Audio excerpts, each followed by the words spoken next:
What going on, boy? Freedom. Freedom. I love the word too.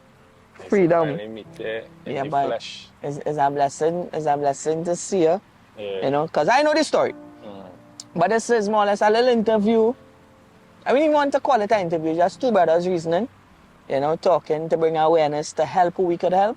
You know, and it's also fitting with the theme of the event that I'm having, which is pardoning. Yeah. You know, you'll see me in little clips in prison and stuff like that. But it's not just the physical side of that, it's also the spiritual side as well. So, tell us something. What's the name? Nicholas Khan, Nicholas Khan. also known as Nicko. Stage Nicko. name Nicko, which stands for nothing is complicated knowing oneself. I like that. Yeah, man, have many words too, you know. But watch this, right? As you say freedom, boy, and I can remember seeing shots reasoning with your brother when he was inside Yeah. prison. Yeah. This is actually how much years out now? A year and a half. A year and a half. You have a birthday coming up. Tomorrow. Tomorrow is your birthday. Virgo Blessing. season. Virgo season. What they do yesterday was bags and Virgo is good people. But now we don't get too much in the horoscope thing. Yeah. But what I'm saying is prison. And I know when people hear prison, the first thing you know, Trinity dealing with. What he was in prison for? Yeah. Because he looked like he had nice eyes. Nah, I So don't have he it. must be a smart man. And I've You had it think? look. You know? So what happened to take you to that prison scene? Well, first things first, I was always a good youth. A good youth. You know, and due to challenges at home, it took an emotional road for me where I felt somewhat betrayed by my mom, you know. And not to put her under the bus or anything, just certain things that I guess I was just too young to understand. And I get to find out some time after, and when I question her about it, it's like I was too young to ask her that question. So growing up with that stepfather, it just seems like I wasn't getting enough attention. And certain things that I would have liked to do as a teenager, I was not allowed to do. So for instance, like going online with friends, I was not allowed to do that. School, home, and I used to swim. I used to actually swim professionally. When I tell you professionally, I had 7 medals. Right. So it was like that, but I was always curious of outside. You always wanted to go deeper. Yeah. So I was always curious. So I was not allowed to be outside after hours and, you know. So after confronting my mother about a certain situation, which I kind of put behind me, among me and my mother, I don't want to get into. Yeah. You know, and it just went left with me where secondary school, I start to see certain things because I always say, like, entering secondary school is a a society where you're what the brands, you know, you're what the... Start to learn life. Yeah, you're starting to learn life. So I wanted to always fit in. And certain times I would have wanted a brand name shoes. I couldn't get that. So I had what I get it by any means. And I start off breaking into people's homes just to have our brands on my foot, or a brand name book bag. And I would leave my mother's house with what she provided for me, and I would go for my items that I purchased and then go to school. So I would change and just try to be this person that I wanted to be. After a while, things started getting more, how to put it, it just started getting more personal with me and my stepfather, where he would start to smell my clothes to see if I was smoking and, you know, certain vibes. And when I tell my mother about it, it's like she didn't care what I had to say. The music I was listening to, he'll break all my CDs and, you know, certain things that started to go down that road, and I just get fed up and I decided to run away from home. So, and I was 13 years at the time. 13 years. When I ran away from home, I didn't know where to go. I ended up sleeping on the promenade for a week. On the promenade? Yeah. Sometimes I look for an abandoned house to sleep in. Just not to go back home and go through that mental stage as a teenager. So the outside feels safer than home at that time? I wouldn't say it felt safer. I just felt, I was just caught up in my emotions. So I wouldn't say it was safer. I actually wanted to go back home. But just pride. Yeah. Pride and a bit of fear of what might have happened to me if I had stepped back home after running away from home. I decided to call my sister, and she was actually looking for me, but I didn't want her to go and take me back home. So she ended up taking me in, and first question was if I going back to school, and I told them no. So her first thing was, I cannot live by her for free. So she got a job for me, and it was paying like 100 a day. And I always share this story. 100 a day for 6 days a week. We rent had us to split in half, which was 3,000. So I give her 1,500, buy 500 for groceries. So it's going half. You say you want to be a man? This is what being a man is like. This is what responsibilities is like. So it counting 100 a day for 6 days a week, like 2,600 a month, 2,400 a month. As a youth man, I want to be in ranking thing. I want brands. So when I give her this whole 2,000, it just wasn't making sense for me. So I continued on that path, and then I had a level of freedom now where she never really much questioned my whereabouts. Once she knew her home, and it wasn't that strict. So I just bounced up some friends on the streets and just graduate from breaking into houses, started robbing. At times I would set on vehicles and we're going all over the country robbing, a youth man.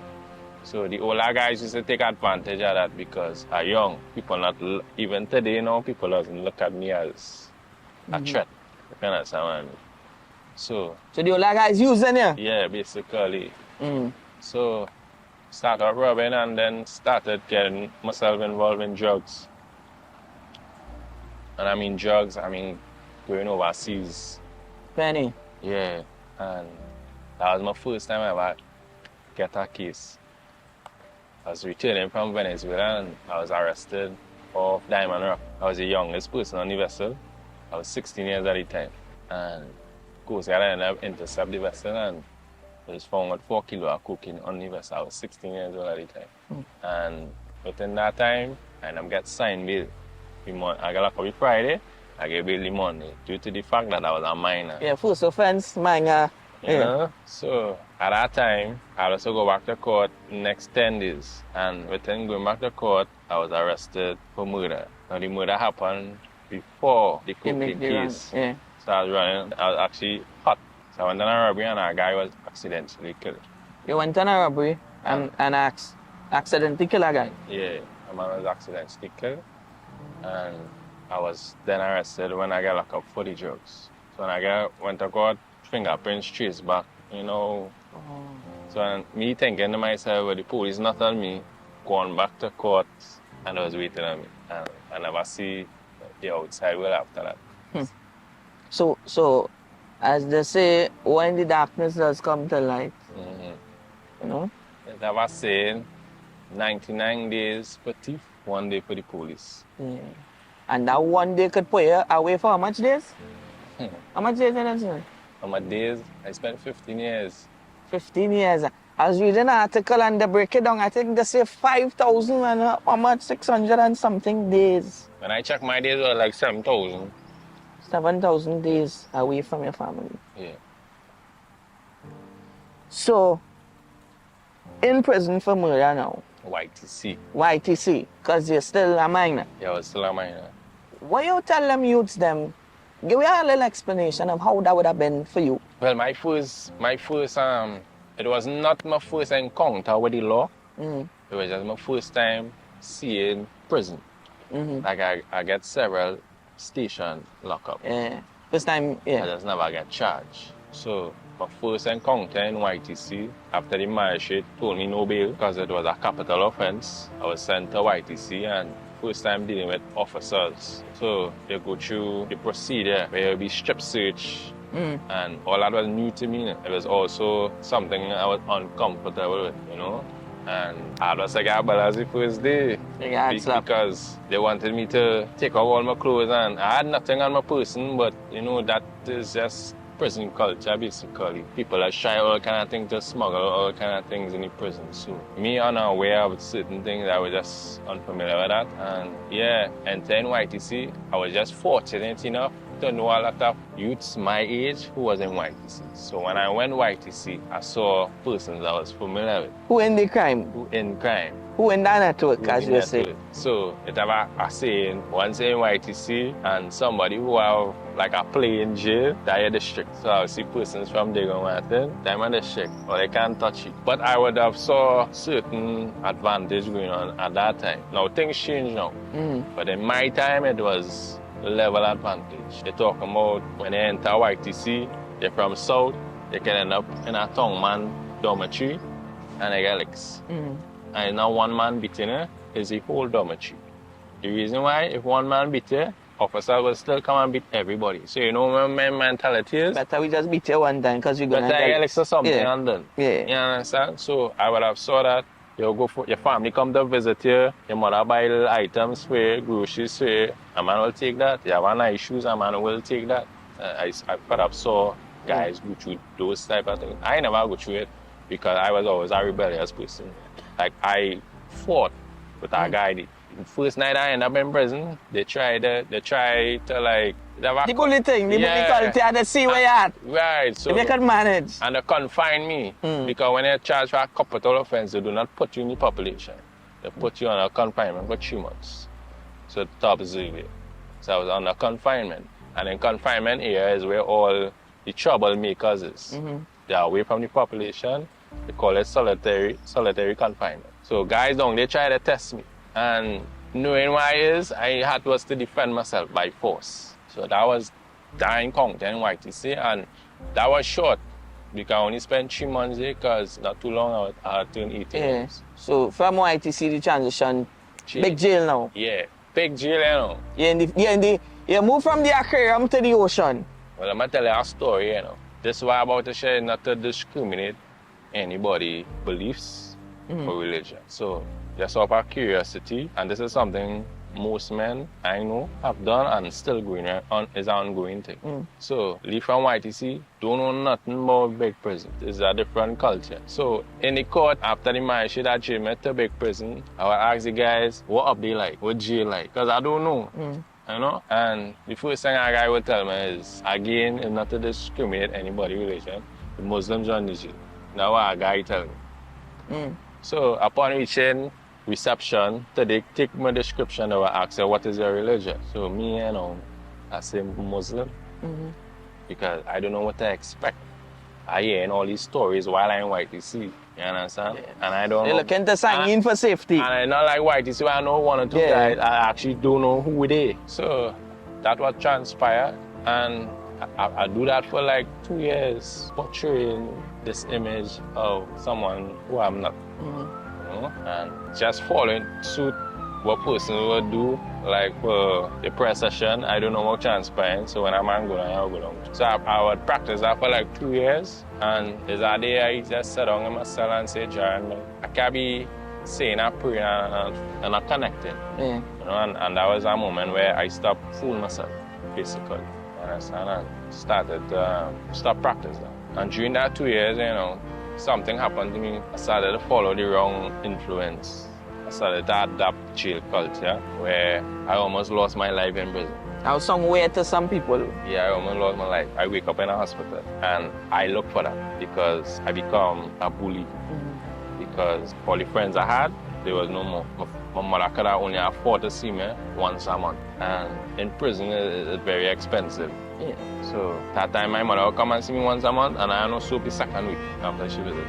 So I need soap, I need to keep yourself a certain way. So I started to practice what other guys was doing, take people things, and get myself in more trouble with officers and the authorities and even other persons, and until nobody didn't want me around them. It was just like back in my community when I said break open people houses, people didn't want me around them. That was one of the reasons why I ran away from Salafree sheep. You became a pest. Yeah, Salafree real sheep. So that was transpired in prison as well. You understand? Nobody don't mean to say he's trouble.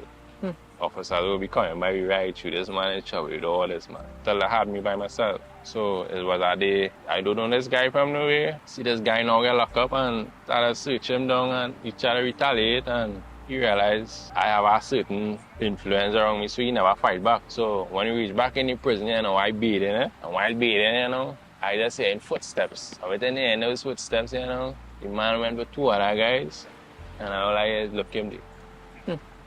And I bathing soap on me, and everybody had weapons, makeshift weapons. And before I can run out of the bathroom, I get about 10 stabs, fall down, wake up in Mountain. You understand? And I didn't learn from that. I just tell myself, I'm not taking that. And it so happened, one of the guys that stabbed me, I went to court with him. And when he went up to the court, I went to the cell he was in. So he didn't know I was in the cell. And I just released that energy on him. And so he gave me a kiss. So, for a pause, right? Because there's one of youths does know also that you could get stabbed in jail. Yeah, you could get charged in jail. Giant, you know what I'm saying? I make certain that man, he now get locked up, and we going for recreation. And when we come back in our cell, the guy hanging. Hang himself. He hung himself, and he was not even charged for a crime that he can get bail. You understand? So it that serious. And within stabbing this guy in the court, tell the police he want a case. So it's like, you do me something, I never press no charges. But as I retaliate, they press charges on me. And instantly, the magistrate saw me and said she fed up of me. She always heard my name in problems in the court. That name, Nicholas Khan, became a problem. Yeah, and I plead guilty for the offense because I had so much cases. At that time, I had 4 cases. Murder, escaping lawful custody, larceny of a motor vehicle, and the cocaine case. And then I had this, I didn't want to go. With intent of what to go get. Every other day I go into court, Jaron. You understand? I just plead guilty for it. And it was the first time I was convicted. So I was to be transferred from remand section into the convicted section. And this was in 2009. I went to prison in 2008. And at that year, I met a guy. He had now come off a death row. It was the first time I ever saw somebody, or first time I would say, I know person would have been serving a life sentence and never meet a guy like that in prison. And this guy was opposite me, and being young and vibrant and feel you're bad, and I watching this guy and say, but what you doing in jail, old man? And he just watching me like, why are you questioning him? I say, but what you doing in jail? So he asked me the question. And at that time, when you charge for a murder, you tell yourself that come like a person know you're adding on to yourself because there's a form of, like a shield in jail. When you charge for murder, nobody can. Yeah. People must fear you. You automatically earn a respect. People must fear you. So I say murder, and he just laughed. So I said, what you in jail for? Man say murder. I said, old man like you? I said, but how long you in? Jaron in jail a year and something. And this man tell me he in prison 17 years. And with that one, you know what happened to me? I get to realize where I was. Instantly. I get to realize where I was. And I went and sleep one time. Like one time. Wake up the night and saw this guy sitting on a bucket in front of the cell reading a book. And when I reached back in front of the cell hanging on the gate, I said, 17 years, man. I wake up with that 17 on my mind. Sleep with it on your mind, wake up with it on your mind. I started telling him about my case. Because when you're in prison, that period of time, you intend to learn certain things about cases, where you're studying cases. Because the real youths in prison right now, Jaron, don't even know the lawyer name. They don't even know what evidence against them. They're just in jail. And that was my situation. I was just there. And he know how all the things. He knows evidence in jail, years, death row this man come out from. So he educated me about my case, you know. With any vibes, you know, he asked me if I want a book to read, and I can realize I was just sitting down in front of the cell looking bored. And I tell him, to be honest, I can't really read good.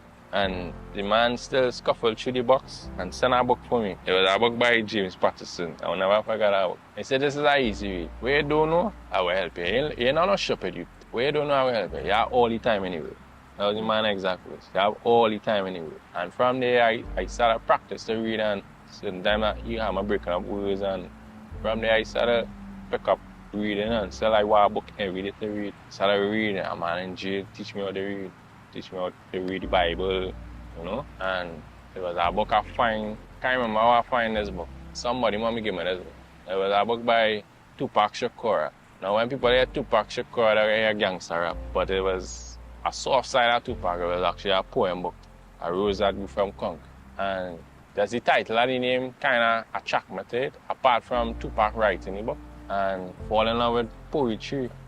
Like every page I read is like the man talking about me, because I relate to certain things, or basically everything. And until I find myself writing poems, but I never tell anybody, never share it with nobody, because it's not the environment for that. Because I never wanted to look so or appear so. Somebody gonna say, why write a poem in jail? Yeah. Like a man will never respect it for that.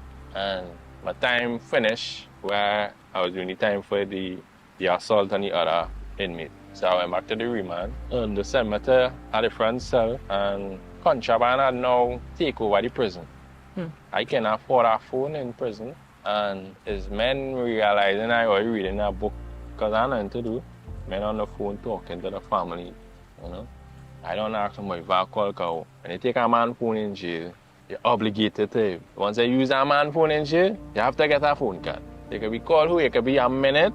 You have to make sure and get a phone card to compensate this guy for using his phone. And I wasn't putting my family through that. I wish. Go ahead. I wasn't putting because I get embarrassed from my family for that. Because it was a habit. Until my mother tell me, I never send it. You leave anything out here, and I feel that type of way. Till I stop asking anybody for anything. So for the families who have people who have families in prison, you see why there's be ponging down your phone so much. And I want a phone card and send this to me. You're educating them. You understand? And within the vibes, you know, it's late at night, my brethren, Redo, and that's why my introduction when I say Nicko, people used to call me Redo. And during my transformation, I just changed because everybody in jail getting locked up, they call it Redo. I don't want to mistake me for no Redo. You understand? Yeah, Redo, come now. So I be by this man's bedside, and he asked me what this person saying. And I get tired, this man can't read. So all the time he talking to this young person, this individual, and sending voice notes. So I started telling him, so me and he started get good, you know. And first we get good, I say, boy, you send a poem, pal. Yeah, me had it. And we send a poem, my Jaron, and this kid just one more. He said, I say, boy, Red man, whenever you want my phone, you can use it. And that was my opportunity, you know, where... And all that, I remember what you're going to say, but all that in the Bible, your gift making room for you. Yeah. You understand what I'm saying? You thinking and you're trying to hide the gift for you. Yeah. As you say, boy, you send your poem, that's your gift. It bam, and it start to open doors. Yeah. That biblical thing. Go through. So, get access to this phone, you know, create my own Facebook account, but I don't know what to post. You understand? And just post a poem on my Facebook. But within that vibe, you just adding people. You just randomly adding people. I don't know who I added. And it's when I get back access to this phone, you know, and all the time I go have it, I see a message requesting, can I read this poem on the radio? And I'm like, sure. And then say, I'm in jail. You know, I try and look for conversation too. And within the vibes, the person was very curious. She was like, you in jail and you wrote this? How talented you are. And I never see it that way, you know. And she actually read the poem this Saturday. And I in my cell, I say, brother, I want your phone borrow at a certain time. You're going to read something on the radio. And he gave me the blind and me like, brother. That was a moment for me where she actually read the poem and, you know, persons go be calling. Rest in peace, Shabazz Mohammed was in charge of that program. It was at 91.9. And persons will be calling and talking good about me. And first time in my life I've been really there, I hear people talk good about me outside my family. First time. And that young lady come and visit me like the Monday. She bring a notepad and pen and tell me to keep writing. And that was a kind of booster for me. I'm feeling, yeah, well, my poem read on the radio, you know. So I started write. She told me she should have helped me and she really tried. And me getting frustrated, you know. I went back on this Facebook and started get familiar with it. Where I started add Facebook groups, poetry groups, and I would add everybody on these groups and send them a poem, Jaron. I don't know what drive me to do that, but I just do it. I don't press nobody. And I guess it was the momentum when the person reads it in the radio, and then my name started to be called on the division. Everybody want a poem. I started selling men poems. So I was selling men a poem for a sea drink, a soft drink, or a biscuit, you understand? And going back and check this Facebook, and our next message come to me, a response. Young man, you have more of these poems? And I say, yes. Tell them a story, I'm in prison and whatnot. And she just say, keep selling. She tell me, keep selling more. And she say, who you have on the outside there? I say, my mother. But she not send your mother number for me. So I send my mother number and I tell my mother, well, somebody will call you. My mother won't jump up. So you just talking to strangers. I said, nah, this woman, she seems interested in my writing. And mind you, my mother never really read my poems. That's it. And She ended up meet the lady, and my mother reached back to me and let me know, well, she want to publish her book for it. She's a publisher. That's why she asked her to sell it for it. So instantly in my head, I said, Mom, you have no money to publish your book. And it was around Christmas time, and the woman said, this is my Christmas gift to you. And at that moment, she take me through the whole procedure, table of contents, titling your poems, and I never released the title of my poems and edit certain things, so she book cover, take me through the whole process. And I did that. And after about 3 months, she messaged me a day, say, go on Amazon, type in the name. My name on my book was Nicko A. That was my first book. So you're saying it have books out there on Amazon that people could go and purchase? Yeah, that was my first book in prison, published. And that was a moment for me again, where I see my name on this platform in prison in Trinidad. And like, you do that way? And so I said, nah, my neck, but God have a purpose for you. God and put people in your life just everything that happened from the time I arrest was already written. After that book was on Amazon platform, that was a moment for me, especially for my mother. You know I disappointed my mother in life and so forth. And if it's one thing, despite our early challenges, my mother never missed a call. Never missed a call. All the friends I had never come. It was my mother alone. And that was my saying sorry about trying, you know. So fast forward, next step was that ain't over yet. My publisher let me know about a book launch. You know, I thought that was the end there. She said, no, you have to do a book launch. Who she have to talk to for you to come out to do your book launch? I said, yeah, already prison, which she did, and I'm grateful for the commissioner at the time, Mr. Sterling Stewart, and instead of punishing me, because I would have done something on an illegal device, communicating with persons on the outside, you know, you say, okay, let me do it.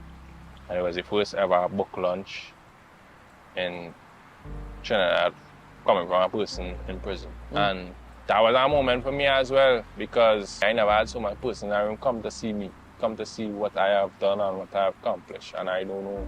So from running from Nicko to coming to see Nicko? Yeah, yeah, for real.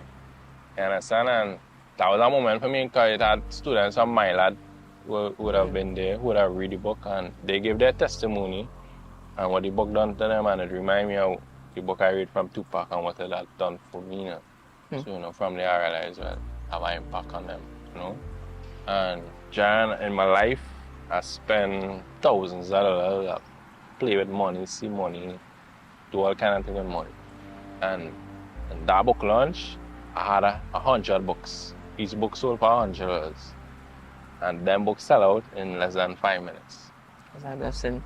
And that 10,000, brother, felt like 10 million. I always talk about it. Like, I see more money than that. But that moment there, I really that's what we call good money in the hood. Yeah. Like good money, clean money. And you know what I do?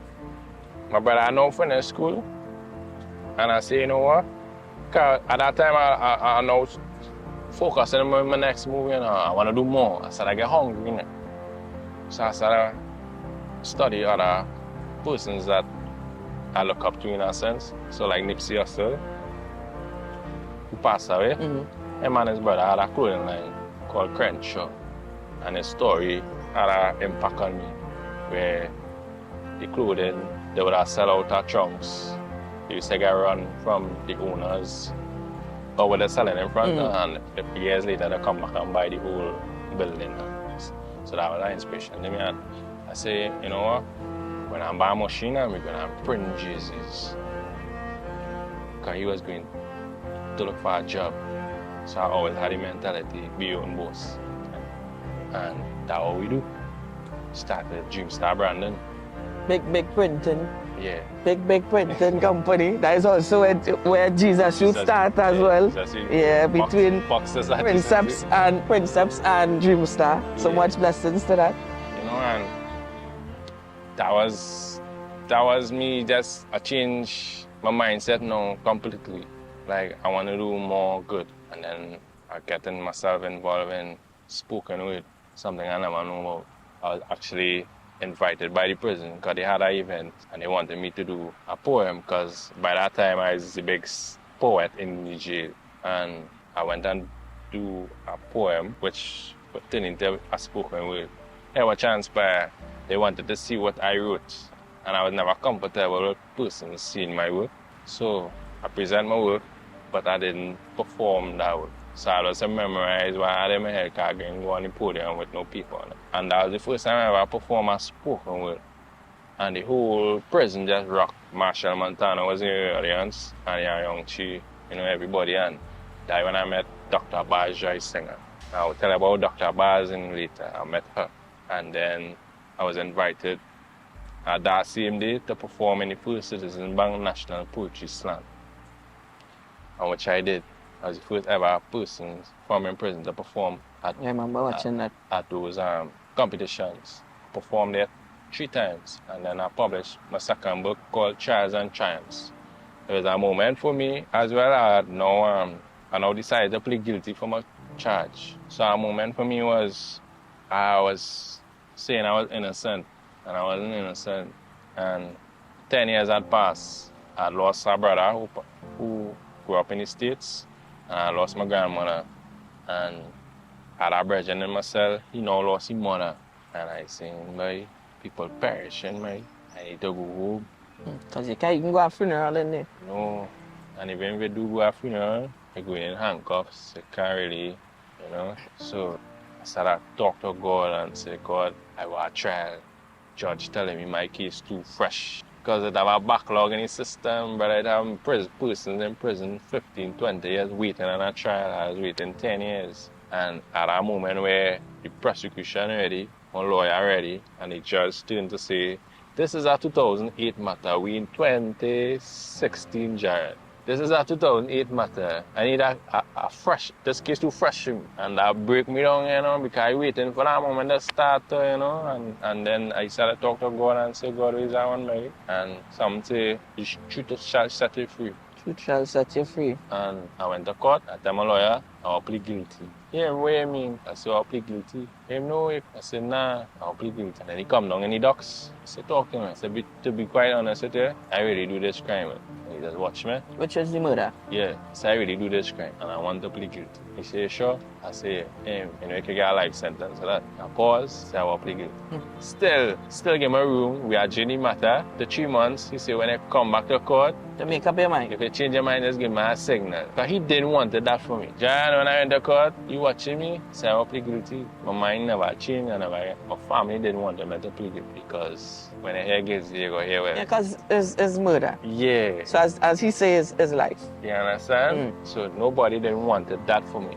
But in my heart, God talked to him. And let me plead guilty. So said so that I plead guilty, and I was sentenced to 30 years. So the 30 years break down, where when you plead guilty, they take off a third for not taking the state through a trial, because these things cost money for jurors and so forth. They take off a third, and at that time I was in prison 9 years and 8 months. They take off 3 years for my good behavior. So I remain with 17 years. They take off the 9 years and 8 months. I remain with 7 years and 4 months to do 5 years flat, which I did. So from 2017 to 2023, I did this in January 14, 2023. And upon my release, Dr. Baz, who I told you about, she had flying in one time, and Costat was starting a program for persons in YTC. And I was invited just to share my experience like I was sharing, And President, upon hearing my story, said, I want you to be the advisor for this program. And also I given her a scholarship. So he gave me a scholarship and a job. Now, mind you, I never come out with intentions to work.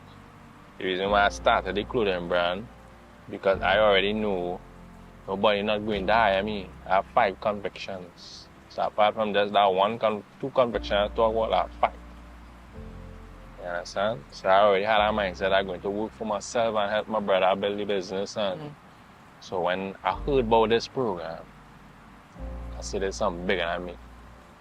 It's something to help persons. And always keep in mind, these opportunities will come my way just God has used me as a vessel. Sometimes I say, why are you doing this? Sometimes I say, like, God just... Because you know you don't deserve that. Yeah, but he's a kind of pardoning kind of God. He's pardon. So, started work at Costat, recreate the program, because it have thousands of men out there who come out of prison, and when I watch the statistic, Jaron, 85% could be more persons in prison are repeated offenders. And they are repeated offenders. I'm not saying that everybody wants to change, but they have a handful that want to change. And they cannot get a job because they have to present a certificate of character. You understand? So hence the reason why I recreated the program. So this program is designed now to help formerly incarcerated persons get proper education, get employment, which I already get employment for some guys already, and even teach them about entrepreneurship, which we are going to get into this month. We first class finished and we're going to graduate 25th of this month. That makes sense. That is 20 students, you understand? And apart from that, I was given the opportunity by the Ministry of Youth and Development to be part of the 40 under 40. Now the 40 under 40, for those who don't know, is a program aimed for persons with career-driven, career success, or business owners who are successful at what they do to share their experience. And even though I have a business, I didn't choose to talk about that much.